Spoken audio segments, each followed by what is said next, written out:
السلام عليكم. نحمده ونصلي على رسوله الكريم، أما بعد. دوستانو، فاروق اعظم یم. نن چهارشنبه د 1442 هجري شمسي کال د ورې د میاشتې 2 ده. نوی کال یې ټولو ته مبارک وي. نن د اوبو او انرژي وزارت کې د ادارې او د ظرفیتونو د لوړولو تر عنوان لاندې یو سیمینار و. ما ته هم بلنه راکړې وه. خبرې مې وکړې چې خلاصه تاسو دوستانو سره شریکوم. ما ورته وویل دوستانو، په اقتصاد کې د تولید عوامل 4 دي. کله چې موږ یو شی تولید او جوړوو، په هغه کې 4 عوامل داخل دي.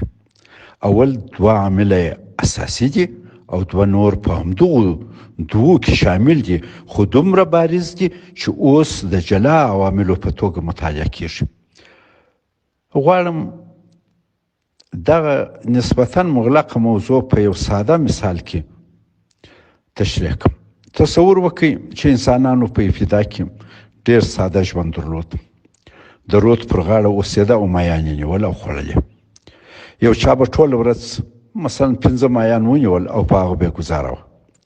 ماهی طبیعي شی و چې د کار په ذریعه لاسته راوړي او ژوند یې پکاوه. دلته ګورو چې د تولید عوامل 2 وه. یو طبیعي ماده مواد چې دا ماهی و، او بل د سړي کار و چې په خپل زیار یې مایان نیول.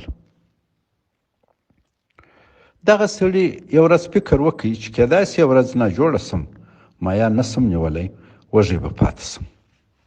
زه باید یو شی وکم چې د دغسې ورځې دپاره یو ذخیره درلودی سم. بله ورځ یې ډېر کار وکړي، 10 مایان یې ونیول.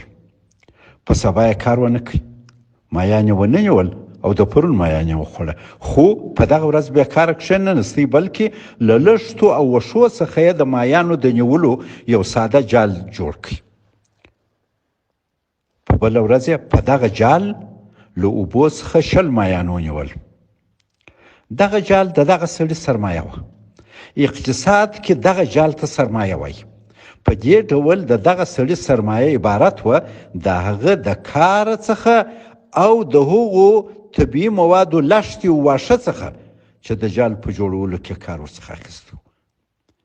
یعنې سرمایه د کار او طبیعي موادو د امتزاج څخه په لاس راځي. د سړي کار و او هغه جال چې د لښتو او د دغه څه جوړ شوی و، وښو څخه. دا په دې ډول سره اوس د تولید عوامل د دې سړي سره په حقیقت کې 3 سوه.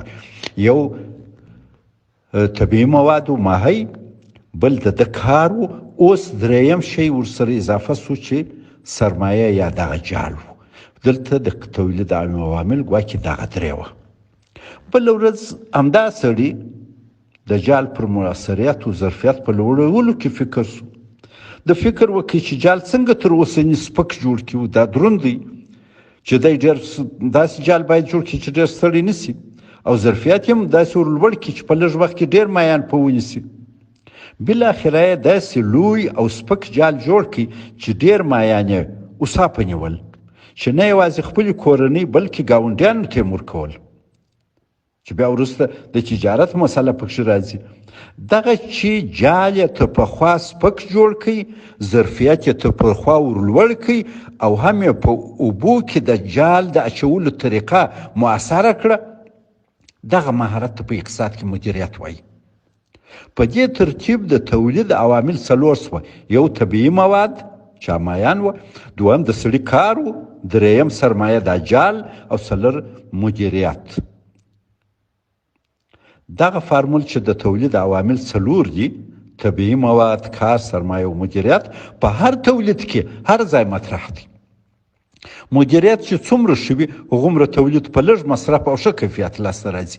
او چې مدیریت کمزور وي، منابع ضایع کیږي او په ډېر کار او ډېر مصرف لږ شی په لاس راځي. یو بل ساده د ورځې مثال در کوم. موږ کور جوړوو، مثلا خښتې، سیمنټ، سیخ، لرګي، رنګ، نور تعمیراتي مواد ټول مثلا موجود دي.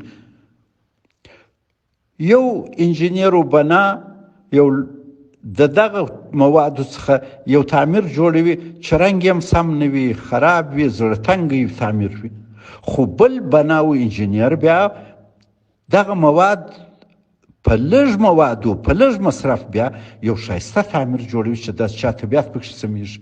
دلته د مدیریت خبره ده چې یو په موجود وسایلو او مصرف ښه تعمیر جوړوي او بل بیا هغه سم نسي استعمالولی. یو په ډیر شي خراب شي جوړوي، بل په لږ شي ښه شي جوړوي. دا د مدیریت په کیفیت او د مدیریت په ښو بدوالي اړه لري. د نن ورځې د سیمینار موضوع هم دغه ده چې موږ څنګه کولی سو خپل کاري ظرفیتونه داسې لوړ کړو چې په لږ مصرف ډیر ښه مؤثره نتیجه لاسته راوړو. د ظرفیت په لوړېدو سره څنګه خپل د کار محصول او نتیجه په لږ وخت کې ډیره او په لږ مصرف اعظمي کړو. دوستانو، د امارت له راتلو سره موږ د یوې بلې مهمه موضوع سره هم مخ یو، کوم چې زموږ د ظرفیتونو لوړېدل تر پخوا راته مهم کوي. پخوا به ډیرو خلکو ویل چې هیواد بې له خارجي مرستې پرمختګ نسي کولی. ګورو دا دی چې امارت نړیوالو په رسمیت نه دی پیژندلی او زموږ په پرمختګ کې کم خارجي هیواد ملموسه مرسته نه کوي. اوس باید موږ خپل هیواد په خپلو موټو په پښو ودرو او دا موږ هغه وخت کولی سو چې په دیني رسالت او د وطن دوستۍ په جذبه د خپلو ظرفیتونو د لوړولو له لارې خپله راسپارل سوې دنده تر پخوا مؤثره او ډیره مؤیده کړو. په لږ مصرف او کم وخت کې هیواد د ترقۍ په لور روان کړو. دا د وزارت او امارت دنده ده چې خپلو مامورینو او تاسو ته به شرایط مساعده وي او دا بیا زموږ ستاسې ایماني وظیفه ده چې د خپلو کاري ظرفیتونو په لوړولو کې به همت کوو. دوستانو، یو شمیر افغانان په داخل او خارج کې زما سره تماس کې دي، متخصصین دي، د مختلفو رشتو په هغو کې تعلیم کړی دي، تجربې لري، خو اوس یا په دننه کې بیکاره دي او یا په د باندې کې اوسېږي هلته دي. هغوی غواړي چې د افغانستان د دولت کې دننه په دستګاه کې د مختلفو رشتو د ظرفیتونو د لوړولو کومک وکړي، بلا یوازې وکړي، مفتې وکړي. دا ځکه غواړي چې وطن ته خدمت وکړي، دا وطن د ټولو دی. زما سره تماس نیولی، همیش ما سره خبرې کوي چې که دوی ته فرصت ورکول سي دوی دغه ظرفیتونه په لوړولو کې کومک وکړي. دا اوس دنیا ډېره مخته تللې ده، د انلاین انټرنیټ په ذریعه هم کېدای سي او دوی راتلای هم سي او دلته چې په دننه کې دي هغوی دلته سره منسجم سي. نو زه امارت ته درخواست کوم چې که دوی اجازه وکړي دې ته به یو میکانیزم جوړ کړو، د هغو سره به تماس ونیسو، هغوی به په یو طریقه دغه یو کړنلاره به ورته جوړه کړو چې موږ څنګه کولی سو دغه افغانان د افغانستان د په مختلفو رشتو کې د خدمت سبب سي او د هغوی ته به هم ثواب ورسیږي، ملک به هم په اباد سي. نو زه به انشاءالله د امارت مسؤلینو سره په تماس کې سم او زما دا پیغام هم چې اوري، امید دی هغوی هم تماس را سره ونیسي. السلام علیکم ورحمة الله وبرکاته.